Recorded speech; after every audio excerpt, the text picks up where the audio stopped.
We are the Gujarat Technological University.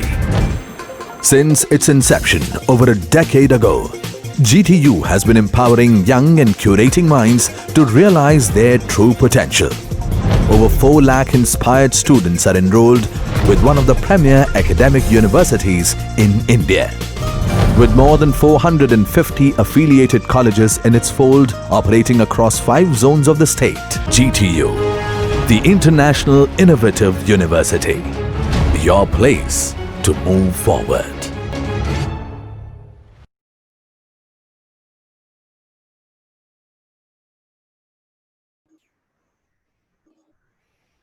Okay, dear student, now we are starting the next chapter, that is the sleeper. As we know, there is a different kind of component in a railway track.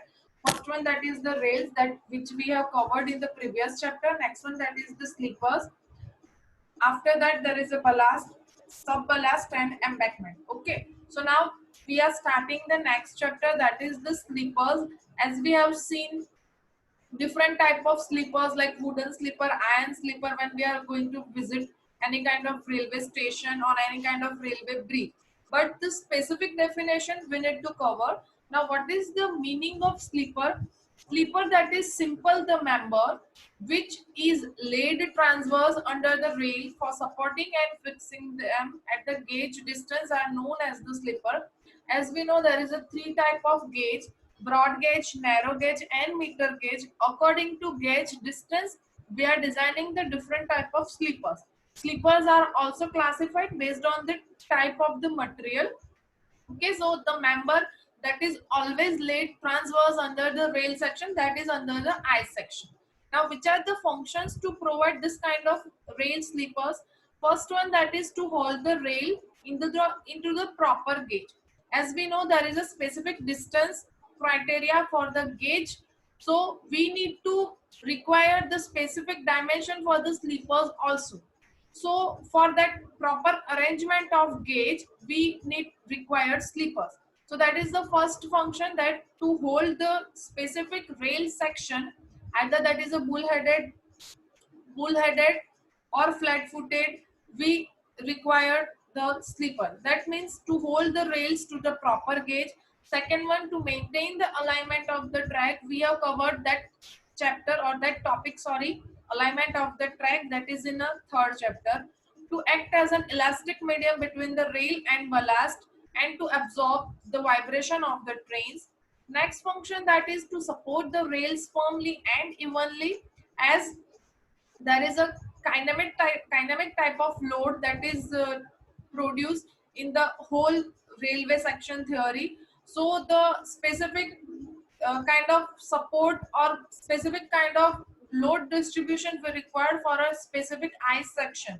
So for that, to support the rail section or to support the specific load firmly as well as evenly, we require sleepers.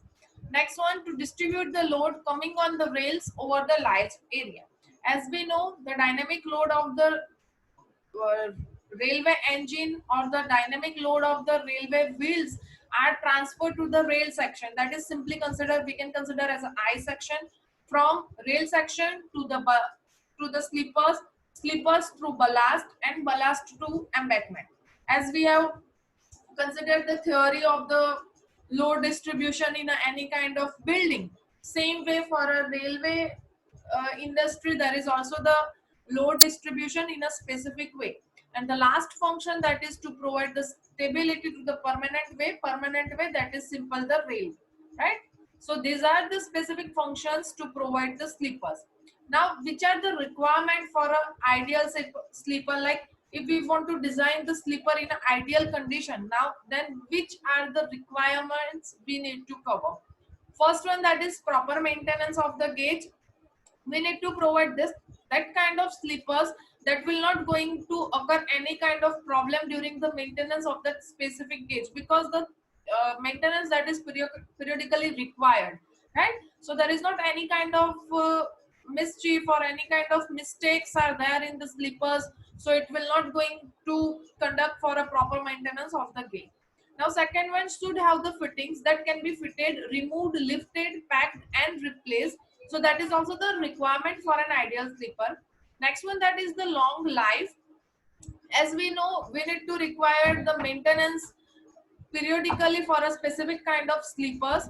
So for a long life, we required for a life. So next requirement, that is the long life. As we need to consider the cost consideration also, so our sleeper must be economical also. It should not be heavy, like in a weight consideration. In respect of initial cost and subsequent maintenance, strong enough to withstand the bending stress.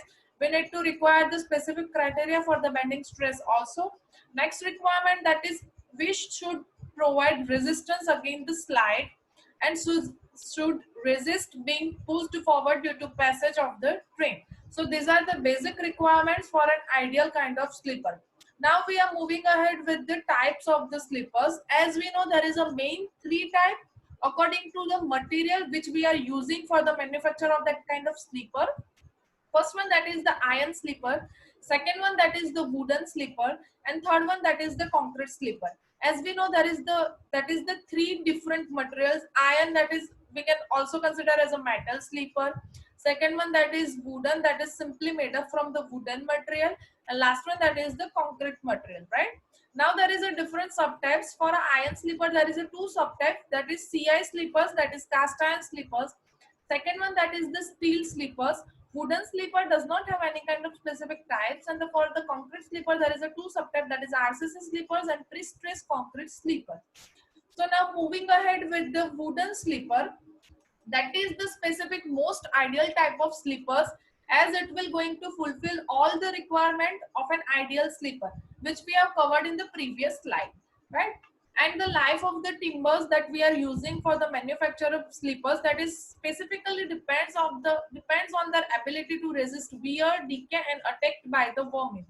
As we know, there is any kind of timber we are using for the manufacture of wooden sleeper, we need to consideration the specific criteria like attack by the vermin, decay of the specific timber material, and many more. Now, which are the types of the timbers that we are using for the sleepers?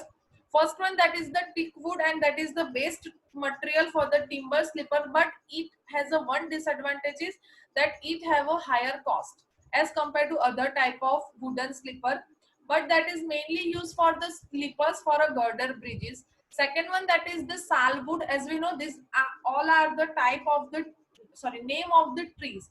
Second one, that is salwood, that is made up from the sal tree. It is also hard, strong, but it is cheap as compared to teak wood. That's why that is mostly used for the wooden slipper. We are using the wooden slipper in ancient times. Now we are not using any kind of wooden slipper generally for an Indian railway.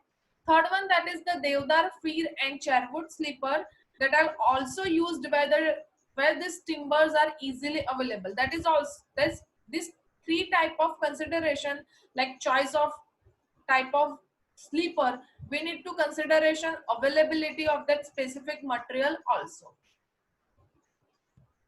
Now, as we know, these are the pictures, that is the real pictures of railway track which have the wooden sleeper, and the second picture showing the connection of the wooden sleeper with the rail. As we know, that is the iron section, that is considered as a rail section, or simply we can consider as a I section, and then rail section is connected with the wooden sleeper with the help of bolts and nuts, right? That are the track fittings which we will cover in the next chapter.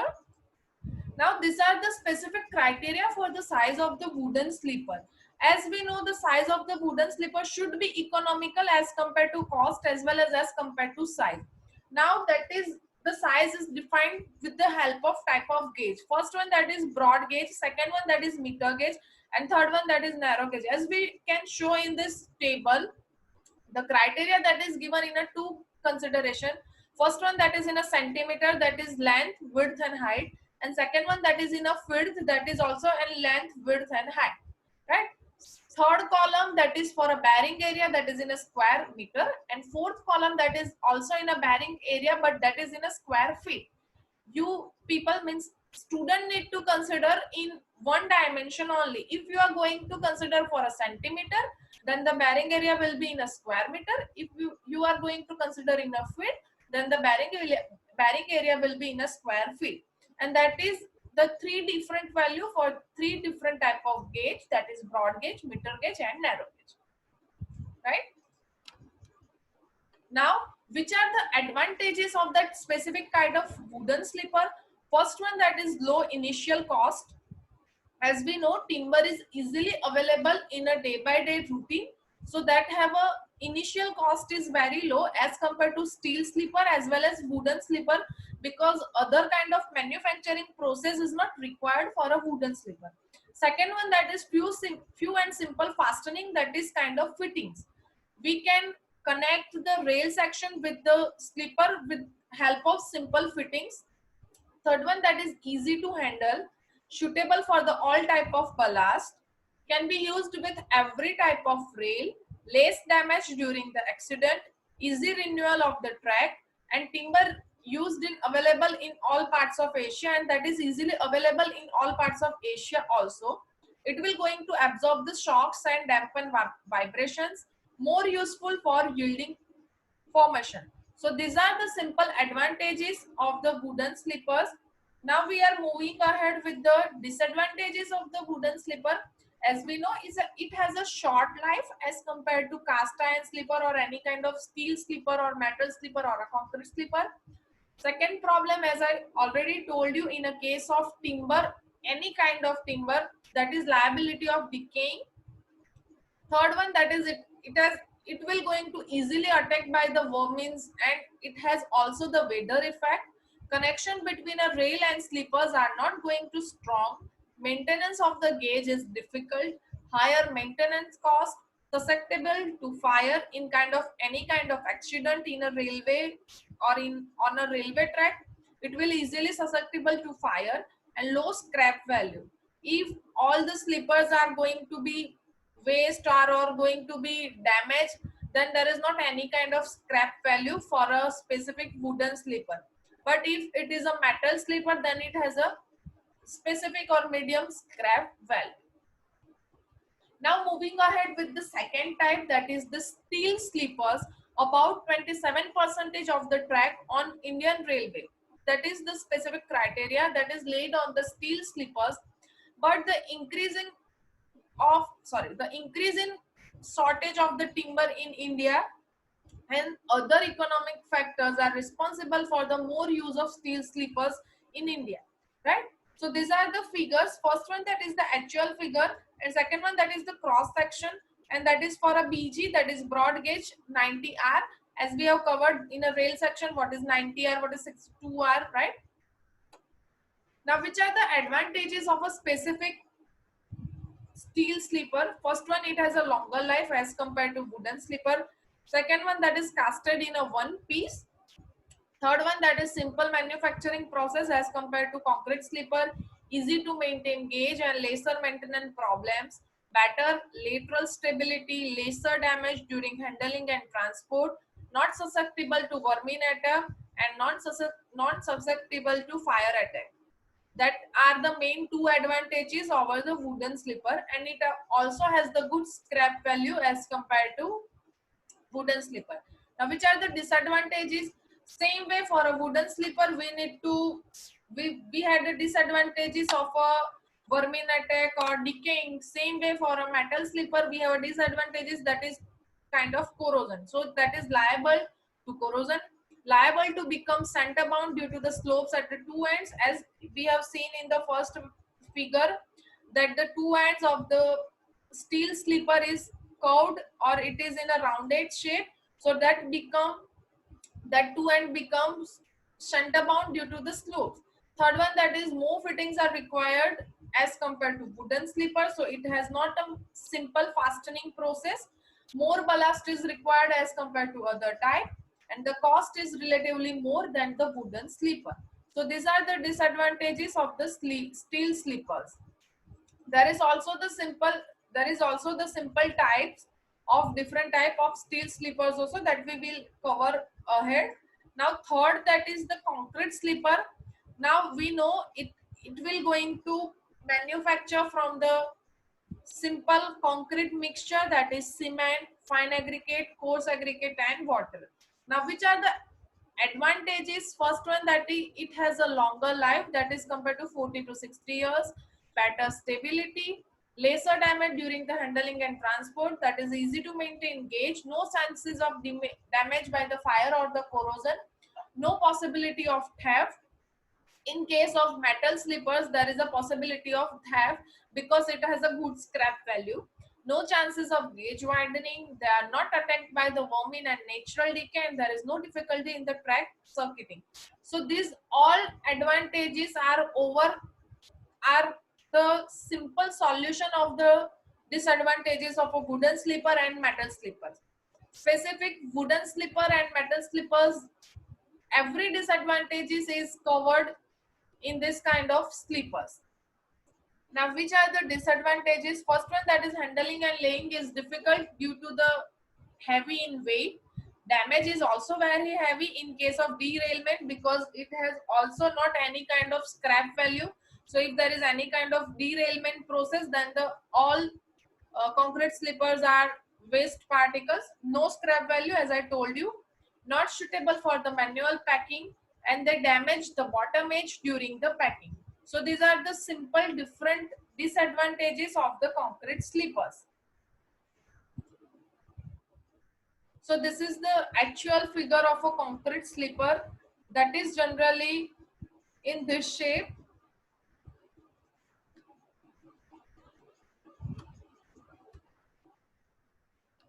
Now next one, that is the slipper density and spacing of the slipper. What is the simple meaning of slipper density? Slipper density, that is the number of slipper per rail length. That means simple for a one rail length, either that is any kind of rail section, how much numbers of slippers required, that is simple considered as a slipper density, and that is defined in the terms of n plus x, where n, that is the length of rail in meter. For example, if the length of rail, that is bull-headed rails, and that is of a 13 meter, and x, that is the variable factor, that is starting from 1 to etc. If for example there is a 13 meter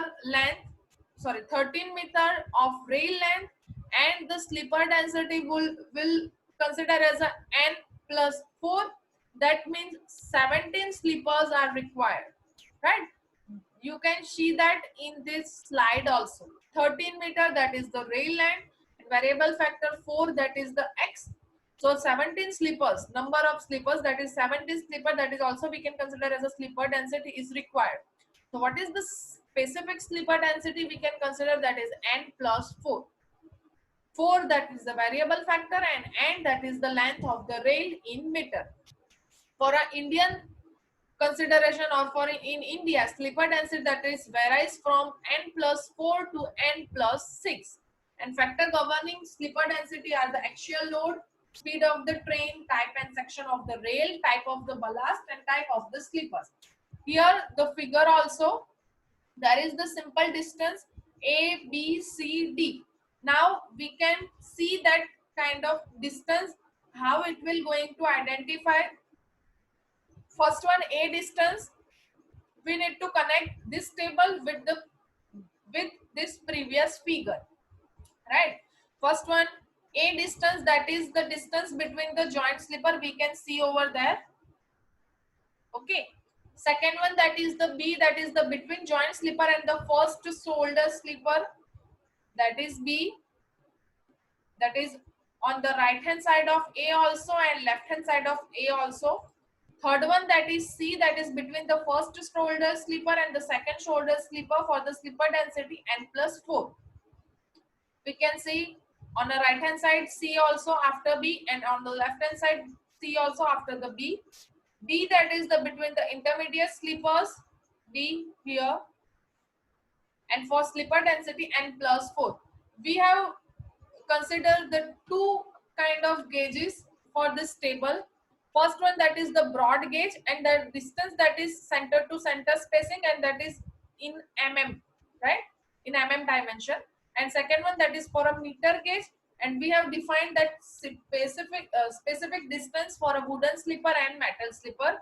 300 mm a distance for a wooden slipper, 380 mm for for a same slipper but in a metal slipper. For a meter gauge, in case of wooden slipper, the distance would be 250 mm, and for a meter gauge in a metal slipper, that is converted into the 330 mm. The whole table specified should be like this. So simple, that is considered as a spacing of the sleepers, right? So we will going to stop our lecture for this specific topic, that is the sleeper. We will going to connect this chapter on a next chapter, that is ballast. Okay, thank you.